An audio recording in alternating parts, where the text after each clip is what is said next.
This podcast is powered by the pros at Pascal Air Plumbing and Electric. Arkansas owned, Arkansas operated. GoPascal.com. Couple things. A, what'd you think of the scrimmage? Just overall thoughts on the secondary, and then B, the safeties. It's been really interesting to see you guys rotating around there. And how's that position right now? Yeah, so first off, starting with the scrimmage, I thought, we started slow. We didn't come out prepared to play from the beginning.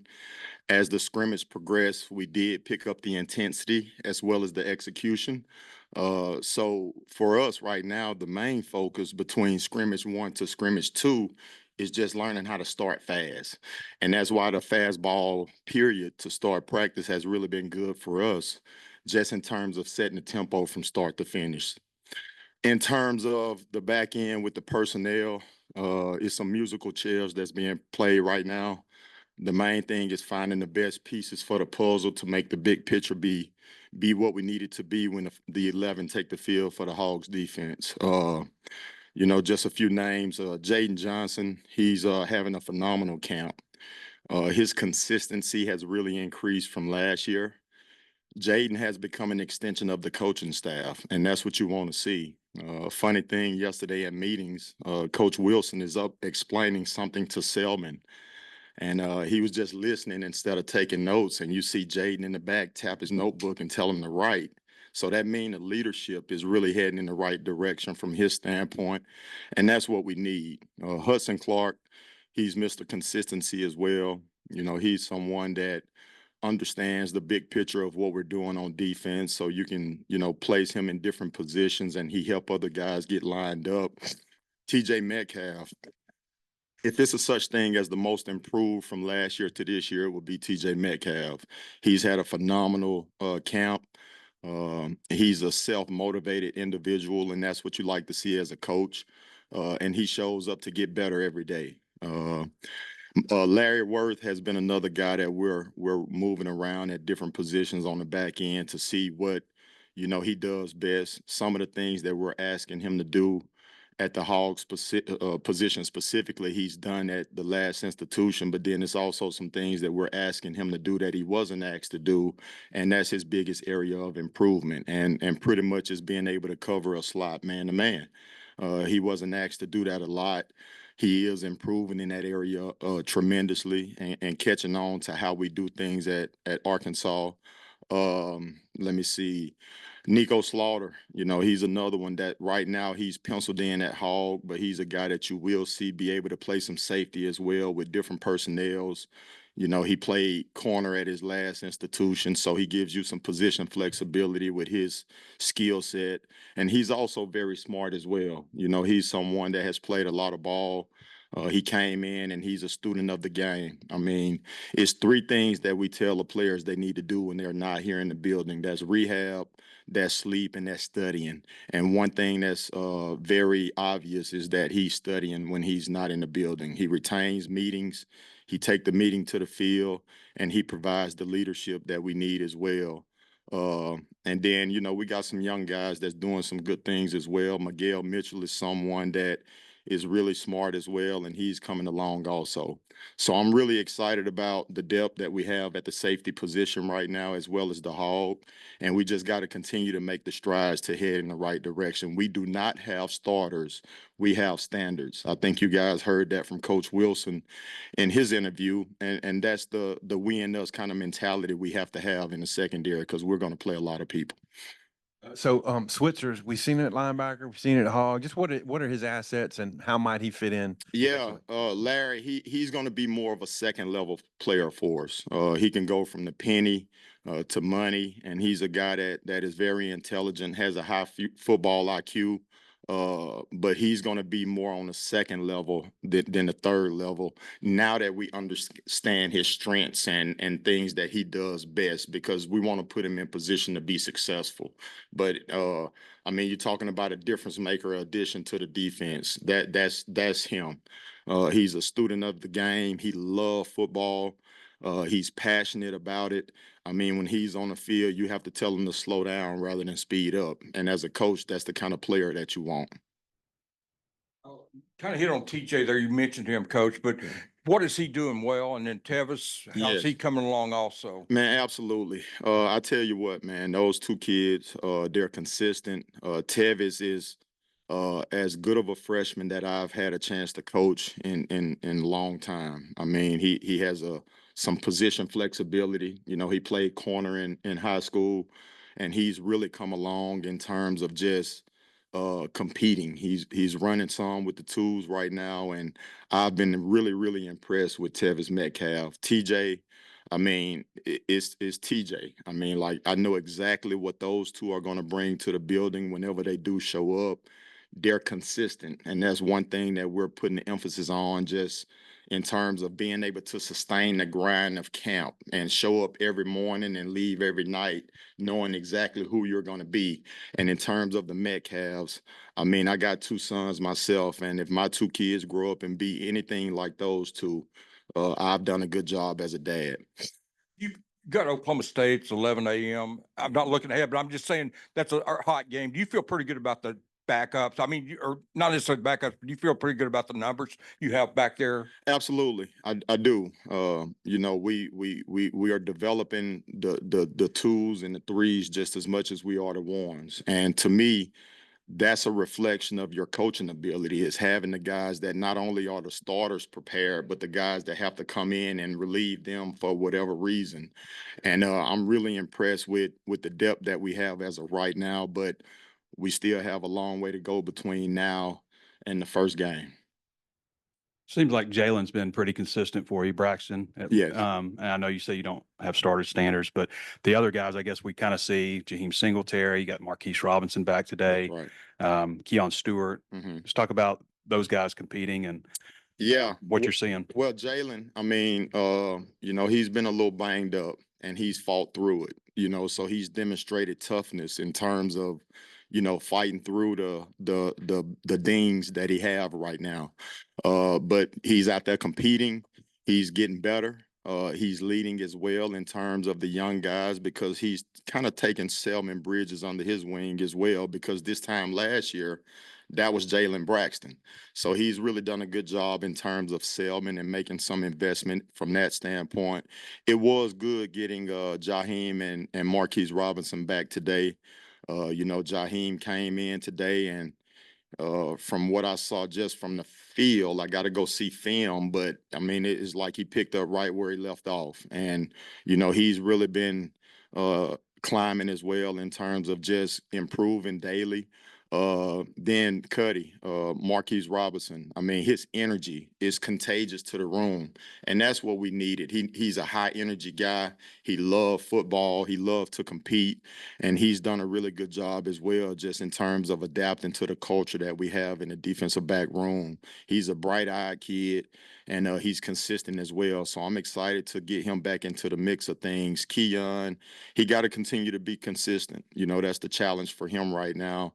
You know, elite players play at a high level even when they don't feel like it, right? Like, and that's what he needs to continue to improve at. Nobody body should feel good right now. I've yet to make a tackle in camp. I'm a coach, but my body doesn't feel good, right? So if you're out there playing and you're actually tackling and going through the practice competing, your body is going to be dinged up, right? And you got to be able to fight through it. Selman Bridges is another one that the future is bright with him as well.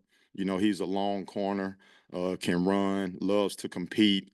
Got to continue to work on getting him stronger, you know, to be prepared for this conference and everything that he has to face. But we're excited about him. He's someone that's going to have to play as well. So we're excited about the corner group as well. So you talked about Larry, you know, working on like covering slot corners or slot receivers. Yes, sir. When I think of a slot receiver, I think shifty, fast, low to the ground. And Larry, I mean, his testing numbers are outrageous. Absolutely. But he's also 6'4" and long. You know, what are the challenges for him in trying to cover somebody who's, you know, built a lot differently? Yeah, well, the main thing is just utilizing his length to his advantage. You know, being able to get hands on the slot to be able to help with the lack of shiftiness, if you will, that he may have to face from an opposing receiver. But, you know, he understands leverage. We're never going to put him in a position of something that he can't do. So at the end of the day, as long as he understands his leverage within the coverage based on the split of the receiver, and he could utilize his hands here in college that you can't do in the NFL. So we just got to continue to work with him from that standpoint. But the skill set that he has, he won't be a liability in coverage when we do ask him to cover man. We only get to see so much in practice, but we do see some interesting combos on the back end when y'all are in that, the mint formation. What about that up front when they play with the buck? How does that impact you guys on the back end as safeties? Not much. I mean, obviously we have to know when he's in a rush or in coverage based on whatever we're doing from a schematic standpoint. But it kind of balances you out in terms of the second level and being able to just bump certain motions and things of that nature. But it's not a tremendous difference for us. We just got to understand the run fit when run does develop and how we got to fit off of him with what we're asking him to do. And then also just understanding what he has in coverage so we can then overplay to the areas that we need to. I've mentioned Jaden Johnson's growth. Where does that come? Does it come from the spring? Does it come from last year having some really good moments in his first super meaningful? I mean, where do you think that started his growth to where he is now? Yeah, I just think it comes from overall experience that led up into this point. Jaden has done a good job. When you learn a lesson, you have to apply it moving forward. And, if you take a lesson and you apply it moving forward, that's when maturity starts to happen. And, he's a young man that it's unbelievable to hear what he was prior to me getting here and what he has been and what he is as of now since I've been here. I mean, he's a mature kid. He shows up every day to go to work. He's a tough kid as well, mentally and physically. And that's the unique thing, when it comes to toughness, that's one of the characteristics that we have in terms of embracing the hog. And Jaden and I was talking earlier. He's never experienced a 2-a-day practice, right? And we were just talking about how times have changed based on my experience as a player and what they're experiencing now. And toughness is always going to be relevant, but how you create a tough team is unique now compared to what it used to be. And Coach Pitt has done a phenomenal job in terms of putting the players in position to create the toughness. And us as assistant coaches got to continue to put an emphasis on it within our position room. And Jaden, again, he's an extension of the coach to help create the toughness within the room just by the way that he carry himself. So I'm super excited to see what this season has in store for him. From a defensive coach's perspective, what's it like going up against a Bobby Petrino offense every day at practice? Oh, wow. It's competitive for sure. He gives you a lot to prepare for, which is going to, obviously shrink down what it's going to be like on Saturday. So the multiplicity of the scheme offensively that we're seeing, it's only preparing us for what we're going to see on Saturday, regardless of what the opposition is going to do. So I feel like it's nothing that we can see on Saturday that we hadn't seen from Coach Petrino at practice. And we're excited about it. It challenges us as a defensive staff to really prepare. And I'm excited to see what the offense brings to store this upcoming fall for sure. What have been your impressions of the receivers? Are there any guys that in particular give your guys, fits on a daily basis? Yeah, I mean, those guys collectively, you can see the improvement. Ronnie Fouch, Coach Fouch has done a phenomenal job with the group. Just, the obvious guys, Andrew Armstrong, he's, missed a couple of practices here lately, but, before his injury, I mean, he was really competing and challenging and making us better. The same with Tyrone Broden as well. And then now you have the young guys. I mean, C.J. Brown has really been phenomenal. He does a good job. He doesn't look like a freshman from, my seat and what we face at practice. Monty Harrison, he's an older guy, a mature guy that brings a level of physicality to the receiver room that is going to prepare us for seeing that kind of skill set on Saturday. And then you got, let me see. What's his name? Pepe is what we call him. Number 11. I can't think of his name right now. I'm having a brain fart. Yeah, Jordan Anthony. I mean, his speed and his skill set, he can fly. And I seriously doubt that we'll see a receiver that can run as fast as him. So he's really preparing us in the slot. And but as a whole, just the entire receiver group has been a competitive camp thus far, and they're really striving to get us better for sure. You guys made such a leap in terms of pass defense numbers from the year before you were here to last year. Just when you reflect on 2023, maybe what were some of the biggest keys to that room, the secondary taking a step forward? Yeah, good question. So, this time last year, the emphasis was togetherness, right? And just creating that camaraderie and the chemistry amongst the group. That's really important. And I do think that that had a big role into the improvements that we made. However, that wasn't good enough, in terms of the performance that we put on the field last year. So we got to continue to work to get better. We got to we understand each other better as well. It's actually a culture and it's a standard in the room that has been set. And they know myself and Coach Wilson better. We know them better. We understand what they can and can't do better. So we'll be a better staff in terms of putting them in position to be successful. But it's just now the overall culture, the start fast emphasis that we have this camp moving forward, and just that daily improvement. We have a saying in the defensive back room, how you do anything is how you do everything. And those guys have done a great job in terms of being where they supposed to be, when they supposed to be there, and doing what they supposed to be doing. And I truly feel like that's how you win games. Like winning games is not just what you do on the practice field. It's also what you do when you leave the building, and everybody being where they supposed to be, when they supposed to be there, doing what they supposed to be doing to the best of their ability. And that's the mindset. And so that creates consistency. And I'm just excited about this group and the improvement that we made last year. We got to continue to make those same improvements toward this year as well.